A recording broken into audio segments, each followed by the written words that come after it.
ആമീർ ഖാനും കുടുംബത്തിനുമെതിരെ വീണ്ടും ആരോപണങ്ങളുമായി സഹോദരൻ ഫൈസൽ ഖാൻ. കഴിഞ്ഞ ദിവസം പത്രസമ്മേളനത്തിൽ കുടുംബത്തിനെതിരെ ഗുരുതര ആരോപണങ്ങളാണ് ഫൈസൽ ഉന്നയിച്ചത്. ഏതാനും വർഷങ്ങൾക്ക് മുമ്പ് ആമീർ ഖാൻ തന്നെ മുംബൈയിലെ വീട്ടിൽ 1 വർഷത്തിലേറെയായി പൂട്ടിയിട്ടെന്ന് ആരോപിച്ചാണ് നടനും ആമീർ ഖാന്റെ സഹോദരനുമായ ഫൈസൽ ഖാൻ രംഗത്തെത്തിയത്. ഇതിനെ നിഷേധിച്ച് കുടുംബം രംഗത്ത് വന്നിരുന്നു. അമ്മയും സഹോദരങ്ങളെയും കുറിച്ചുള്ള ഫൈസലിന്റെ വാക്കുകൾ കുടുംബത്തെയാകെ വേദനിപ്പിക്കുന്നതാണെന്നാണ് പ്രസ്താവനയിൽ കുടുംബം പറഞ്ഞത്.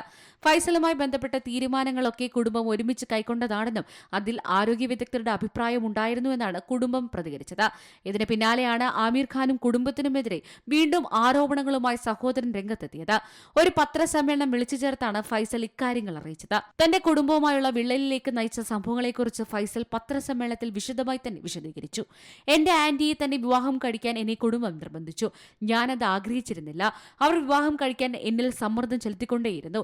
ഞാൻ ജോലിയിൽ ശ്രദ്ധിക്കാനായിരുന്നു താല്പര്യപ്പെട്ടത്. കുടുംബക്കാരും ഞാനും തമ്മിൽ തർക്കമുണ്ടായി.